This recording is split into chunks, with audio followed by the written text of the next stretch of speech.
Hello. അപ്പോൾ ഇന്നത്തെ വ്ളോഗെന്ന് പറയുന്നത് ഒരു ബുക്ക് റിവ്യൂ പ്ലസ് നിങ്ങളുടെ കുറച്ച് ചോദ്യങ്ങൾക്കുള്ള ഉത്തരങ്ങൾ കൂടെ പറയാൻ വേണ്ടിയിട്ടാണ് ഞാൻ വന്നിരിക്കുന്നത് കേട്ടോ. അപ്പോൾ നമുക്ക് ആദ്യം ബുക്ക് റിവ്യൂ നോക്കാം. ബുക്ക് നമ്മുടെ PSCയുടെ PYQ ബുക്കാണ് കേട്ടോ. ക്വസ്റ്റ്യൻ ബാങ്കാണ്. ഈ question bank the best academy എന്ന് പറയുന്ന അക്കാഡമിയുടേതാണ്. ഇതിൻ്റെ പ്രൈസ് എന്ന് പറയുന്നത് 2 വോളിയമാണ്. 2 വോളിയത്തിനും കൂടി 700 രൂപയാണ് വരുന്നത്. നമ്മളിപ്പോൾ മാർക്കറ്റിൽ അവൈലബിൾ ആയിട്ടുള്ള മറ്റ് ഇതിൻ്റെയൊക്കെ നോക്കിക്കഴിഞ്ഞാൽ പ്രൈസ് ഭയങ്കര കൂടുതലാണ്. അപ്പോൾ എനിക്കത് അഫോർഡബിൾ ആയിട്ട് തോന്നിയില്ല. അതുകൊണ്ട് ഞാൻ കുത്തിയിരുന്ന് കണ്ടുപിടിച്ചെടുത്തതാണ് ഈ ഒരു ബുക്കെന്ന് പറയുന്നത്. ആൻഡ് ഈ ബുക്ക് എവിടെ നിന്ന് എനിക്ക് ഇതിൻ്റെ ഇത് കിട്ടിയെന്ന് വെച്ച് കഴിഞ്ഞാൽ നമ്മുടെ യൂട്യൂബിൽ തന്നെ വീഡിയോ ചെയ്യുന്ന വയലറ്റ് ഡേയ്സ് ഓഫ് അലി എന്ന് പറഞ്ഞിട്ടൊരു ചേച്ചിയുണ്ട്, PSC വ്ളോഗ്സ് ഒക്കെ ചെയ്യുന്നത്. അപ്പോൾ ആ ചേച്ചിയുടെ റിവ്യൂ കണ്ടിട്ടാണ് ഞാൻ ഈ ബുക്ക് വാങ്ങുന്നത്. ആൻഡ് ഞാൻ പറയാം ഗൈസ്, ഡാം ആൻഡ് ഷുവർ നല്ല അടിപൊളി ബുക്കാണ്. ഒരു 150 ക്വസ്റ്റ്യൻ പേപ്പർ 2020 തുടങ്ങി 25 വരെയുള്ള 150 ക്വസ്റ്റ്യൻ പേപ്പേഴ്സാണ് 2 ബുക്കിലുമായിട്ട് വരുന്നത്.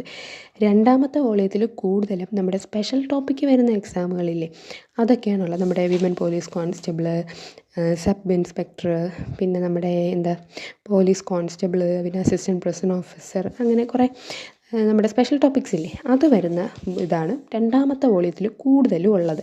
ആ ഒരു വോളിയം നമ്മൾ എടുത്തു കഴിഞ്ഞാൽ അതിൽ സത്യം പറഞ്ഞാൽ എക്സ്പ്ലനേഷൻസ് കുറവാണ്. കൂടുതലും അവർ ആൻസർ കീ മാത്രമേ പ്രൊവൈഡ് ചെയ്തിട്ടുള്ളൂ. എനിക്ക് തോന്നുന്നു അതിൽ ഈ സ്പെഷ്യൽ ടോപ്പിക്ക് വരുന്നത് കൊണ്ടാവാം അങ്ങനെ അവർ പ്രൊവൈഡ് ചെയ്തിരിക്കുന്നതെന്ന് എനിക്ക് തോന്നുന്നു. ഗൈസ് പറയാലോ, ഇത്രയും ക്വസ്റ്റ്യൻ പേപ്പർ ഞാൻ മറ്റ് ബുക്കുകളിലൊക്കെ നോക്കുമ്പോഴും വേറെ ഇതിൻ്റെയൊക്കെ നോക്കുമ്പോഴും എല്ലാവരും പ്രൊവൈഡ് ചെയ്യുന്നതെന്ന് വെച്ച് കഴിഞ്ഞാൽ ഒന്നെങ്കിൽ ഡിഗ്രി ലെവൽ, ഒന്നെങ്കിൽ +2 ലെവൽ, ഒന്നെങ്കിൽ 10th ലെവലാണ്. പക്ഷേ ഇതങ്ങനെയല്ല, 3ഉം കൂടി ഈ 2 ബുക്കിലുണ്ട്. അതുകൊണ്ട് നമുക്ക് ഒരുപാട് യൂസ്ഫുള്ളാണ്. ഇനി വോളിയം 1 നോക്കിക്കഴിഞ്ഞാൽ അതിലവർ ഫസ്റ്റ് തന്നെ നമ്മുടെ LDയുടെ ഒരു സിലബസ് പ്രൊവൈഡ് ചെയ്യുന്നുണ്ട്. നമുക്കത് ആവശ്യമുള്ളവർക്ക് നോക്കാം, അത് നോക്കി പഠിക്കാം. ഒരു സിലബസ് എന്തായാലും നമ്മൾ PSCക്ക് പ്രിപ്പയർ ചെയ്യുമ്പോൾ, PSCക്ക് എന്നല്ല ഏതൊരു കോമ്പറ്റേറ്റീവ് എക്സാമിനായാലും നമ്മൾ പഠിക്കുമ്പോൾ സിലബസ് എപ്പോഴും കയ്യിൽ വെച്ചിരുന്നാൽ നല്ലത്. അപ്പോൾ സിലബസ് നമുക്കിതിൽ കൃത്യമായിട്ട് അവർ കൊടുത്തിട്ടുണ്ട്. അത് കഴിഞ്ഞ് 2024 നടന്ന LDയുടെ കട്ട് ഓഫ് 24ലെയും 21ലെ LDയുടെ കട്ട് ഓഫ് കൊടുത്തിട്ടുണ്ട്. പിന്നെ അടുത്ത പേജിൽ 2017, 14, 11 അങ്ങനെ 3 വർഷത്തെ കട്ട് ഓഫും സെപ്പറേറ്റ് ആയിട്ട് കൊടുത്തിട്ടുണ്ട്. നമ്മൾ നോക്കിക്കഴിഞ്ഞാൽ ഫസ്റ്റ് LDCയുടെ ക്വസ്റ്റ്യൻ പേപ്പർ വരുന്നത് കേട്ടോ. ഓരോ ജില്ലയുടെയും പിന്നെ ബൈ ട്രാൻസ്ഫർ വരുന്നതിൻ്റെയും ഒക്കെ ക്വസ്റ്റ്യൻ പേപ്പറുണ്ട്. +2 ഉണ്ട്, 10th ലെവലുണ്ട്, ഡിഗ്രി ലെവലുണ്ട്, അങ്ങനെ എല്ലാം ഇതിലുണ്ട്. 3 ഇതിൻ്റെയും +2 level, degree level, 10th level ഇതുണ്ട്. നമ്മളിങ്ങനെ നമ്മുടെ മാർക്കറ്റിൽ നോക്കിക്കഴിഞ്ഞാൽ ഇത് 3ഉം കൂടി അവൈലബിൾ ആയിട്ടുള്ള ഇത് കുറവാണ്. കാരണം എല്ലാവരും ഇങ്ങനെ ഏതെങ്കിലും ഒരു ഇതിൻ്റെതായിരിക്കും പ്രൊവൈഡ് ചെയ്യുന്നത്. ഒന്നെങ്കിൽ ഡിഗ്രിയുടെ, ഒന്നെങ്കിൽ +2ൻ്റെത്, അങ്ങനെ ആയിരിക്കും. അതും ഭയങ്കര പൈസ ആയിരിക്കും. അപ്പോൾ ഇത് 3ഉം കൂടി 150 ക്വസ്റ്റ്യൻ പേപ്പർ ഈ 2 വോളിയത്തിലും കൂടി നമുക്ക് കിട്ടുമ്പോൾ ഇത് ജസ്റ്റ് 700 റുപ്പീസേ വരുന്നുള്ളൂ. ഇനി ഇത് വാങ്ങേണ്ടത് ഇവരുടെ ഒരു വാട്സാപ്പ് നമ്പറുണ്ട്, അത് വെച്ചിട്ടാണ്. ഇപ്പം നിങ്ങൾക്കിനി വേണമെങ്കിൽ ഞാൻ സ്ക്രീനിൽ ഇതാ മുകളിൽ എഴുതി കാണിക്കാം. ആ നമ്പർ യൂസ് ചെയ്ത് നിങ്ങൾ വാങ്ങിച്ചാൽ മതി. ഓക്കെ, ഇനി നിങ്ങളുടെ ക്വസ്റ്റ്യനുകളിലേക്ക് പോകാം. സത്യം പറഞ്ഞാൽ എനിക്ക് ഭയങ്കര സന്തോഷമുണ്ട് കേട്ടോ. എനിക്ക് ഇത്രയും കമൻസൊക്കെ വരുമ്പോൾ, അങ്ങനെ അത്രയല്ല, ഒരു 2-3 കമൻസൊക്കെ എൻ്റെ ആൻസർ കാത്തിരിക്കുന്നതിൻ്റെ വീഡിയോ കാത്തിരിക്കുന്നതിനൊക്കെ ഉണ്ടെന്ന് പറയുന്നതിൽ ഒരുപാട് താങ്ക് യു. അപ്പോൾ നമുക്ക് VFAയുടെയും LGSൻ്റെ റാങ്ക് ഫയലിനെ പറ്റി ഒരു ക്വസ്റ്റ്യൻ ചോദിച്ചിരുന്നു കേട്ടോ.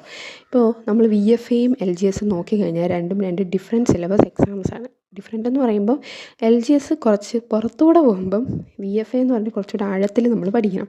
അപ്പോൾ എനിക്ക് തോന്നിയിട്ടുള്ളത് VFAയ്ക്ക് നമ്മൾ പക്കായിട്ട് പഠിച്ചു കഴിഞ്ഞാൽ LGS അത്യാവശ്യം ഓക്കെ ആയിട്ട് എഴുതാൻ പറ്റും. LGS ഇടയ്ക്ക് കുറച്ച് അതിലേതെങ്കിലും ടോപ്പിക്സ് അധികം ഉണ്ടെങ്കിൽ അത് നമ്മൾ പഠിക്കുന്നതിൻ്റെ കൂടെ കണക്ട് ചെയ്ത് പോയാൽ മതി.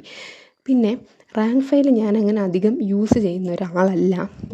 ഞാൻ യൂസ് ചെയ്യുന്നത് ഇപ്പോഴും 2023-ലോ 2022-ലോ റാങ്ക് ഫയലാണ്.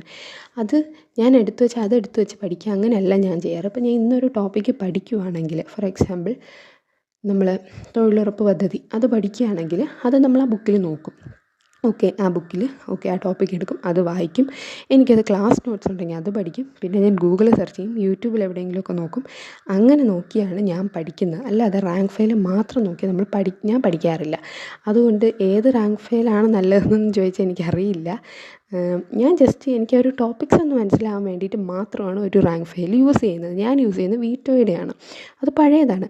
പിന്നെ ഇപ്പോൾ VFAയ്ക്കും LGSനും ഇപ്പോൾ ഉള്ളതിന് നല്ലൊരു റാങ്ക് ഫയൽ ഞാൻ എൻ്റെ ഫ്രണ്ട്സിനോടൊക്കെ ചോദിച്ചപ്പോൾ പറഞ്ഞത് ടാലൻറ്റിൻ്റെയും ലക്ഷ്യയുടെയും VFAയുടെ VFA അല്ല, LGSൻ്റെ കമ്പനി ബോർഡ് LGSൻ്റെ റാങ്ക് ഫയൽസ് അവൈലബിൾ ആയിട്ടുണ്ട്. ലക്ഷ്യയുടേത് 800-ഉം ടാലൻറ്റിൻ്റെ 830 രൂപയാണ്. അതിൽ ടാലൻറ്റ് കുറച്ചുകൂടി നല്ലതാണെന്ന് പറഞ്ഞത്. കാരണം അതിൽ PYQ, NCERT ഫാക്ട്സും SCERT ഫാക്ട്സും ഒക്കെ ഇൻക്ലൂഡ് ചെയ്ത് നല്ലൊരു ബുക്കാണെന്ന് ടാലൻറ്റിൻ്റെ ഫ്രണ്ട്സൊക്കെ പറഞ്ഞു കേട്ടോ. ഞാൻ യൂസ് ചെയ്തിട്ടില്ല. പിന്നെ ലക്ഷ്യയുടേതും അവൈലബിൾ ഉണ്ട്. അത് ഈ ഇയറിൽ തന്നെയാണ്. പക്ഷേ നമ്മൾ VFAക്ക് മാത്രമായിട്ടില്ല, 10th ലെവലിൻ്റെതായിട്ട് ടാലൻറ്റിൻ്റെ 3 വോളിയത്തിൽ വരുന്ന SCERT ഫാക്ട്സ് ഒക്കെ ഇൻക്ലൂഡ് ചെയ്ത ഒരു ബുക്ക് അവൈലബിൾ ആയിട്ടുണ്ട്. അത് 3 വോളിയത്തിനും കൂടി 1500 രൂപയാണ് കേട്ടോ. അപ്പോൾ ഞാൻ വേണമെങ്കിൽ ഇതിൻ്റെയൊക്കെ ലിങ്ക് വേണമെങ്കിൽ ഒന്ന് താഴെ ഞാൻ ജസ്റ്റ് ഇൻക്ലൂഡ് ചെയ്തേക്കാം. ഓക്കെ, അപ്പോൾ അതാണ് എൻ്റെ ഒരു പഠിക്കുന്ന രീതി. അപ്പോൾ ഈ 2-3 റാങ്ക് ഫയൽസ് അവൈലബിൾ ആണ്. ഞാൻ റാങ്ക് ഫയൽസ് അധികം യൂസ് ചെയ്യാറില്ല. യൂസ് ചെയ്യുന്നത് ജസ്റ്റ് എനിക്കൊന്ന് ടോപ്പിക്ക് മനസ്സിലാവാൻ വേണ്ടിയിട്ടാണ്. പിന്നെ ഞാൻ തന്നെ കണ്ടുപിടിച്ച് പഠിക്കുന്ന രീതിയാണ് എനിക്ക്. ഓക്കെ, പിന്നെ ഇനി പറയാനുള്ളത്, ഞാൻ എത്ര നേരം പഠിക്കുമെന്നൊക്കെ ഒരാൾ ചോദിച്ചു. ഞാനങ്ങനെ പഠിക്കുന്നതൊക്കെ ചോദിച്ചു കഴിഞ്ഞാൽ എൻ്റെ മൂഡും എൻ്റെ ഹെൽത്തും ഒക്കെ പോലെ ഇരിക്കും. ഇപ്പോൾ ഈ തണുപ്പ് സമയമൊക്കെ ഉണ്ട്, എനിക്ക് അധികം നേരം പ്രൊഡക്റ്റീവായിട്ട് ഇരിക്കാൻ പറ്റാറില്ല. അതുകൊണ്ട് ഇപ്പോഴൊക്കെ വളരെ കുറച്ചേ പഠിക്കാറുള്ളൂ. എന്നാലും മാക്സിമം ഒരു 8 hours ഒരു ദിവസം പഠിക്കാൻ ഞാൻ ട്രൈ ചെയ്യാറുണ്ട്. അപ്പം ഞാൻ കോച്ചിങ്ങിന് പോകുന്നതുകൊണ്ട് എനിക്ക് അവിടുത്തെ എക്സാമിന് പഠിക്കണം, പിന്നെ എക്സ്ട്രാ നമ്മൾ കുറച്ച് പഠിക്കണമല്ലോ. അല്ലാതെ അവിടുത്തെ മാത്രം പഠിച്ചിട്ട് കാര്യമില്ലല്ലോ. അപ്പോൾ രണ്ടും കൂടെ മാനേജ് ചെയ്തപ്പോൾ ഒരു 4 hours അവിടുത്തെ ടോപ്പിക്സ് പഠിക്കാനും 4 hours ഞാൻ എടുക്കുന്ന ടോപ്പിക്സ്, പിന്നെ ന്യൂസ് പേപ്പർ, ക്വസ്റ്റ്യൻ പേപ്പർ ചെയ്യണം. അങ്ങനെ എല്ലാം കൂടി ഒരു 10 hours ഒക്കെ പോവും ഒരുവിധം പഠിക്കുമ്പോൾ. ഞാൻ നല്ല പ്രൊഡക്റ്റീവ് ആണെങ്കിൽ. പിന്നെ ഇപ്പോൾ ഈ തണുപ്പ് സമയത്ത് അത്യാവശ്യം എനിക്ക് പ്രൊഡക്റ്റീവ് ആവാനൊന്നും പറ്റാറില്ല. അതാണ് എൻ്റെ പഠിക്കുന്നൊരു ടൈമൊക്കെ പറയുകയാണെങ്കിൽ. അപ്പോൾ ഇതൊക്കെയാണ് നമ്മുടെ വീഡിയോ. ഇതൊക്കെ പറയാനാണ് ഞാൻ വന്നത്. അപ്പോൾ വീഡിയോ നിങ്ങൾക്ക് ഇഷ്ടപ്പെട്ടെങ്കിൽ എല്ലാവരും ലൈക്ക് ചെയ്യുക, ഷെയർ ചെയ്യുക, സബ്സ്ക്രൈബ് ചെയ്യുക. ഇനി ഈ ബുക്ക് ഞാൻ പറഞ്ഞ 2-3 ബുക്കിൻ്റെയൊക്കെ ലിങ്ക്സൊക്കെ ഞാൻ പ്രൊവൈഡ് ചെയ്തേക്കാം. അപ്പോൾ നിങ്ങൾക്ക് ഇഷ്ടമുണ്ടെങ്കിൽ വാങ്ങുക.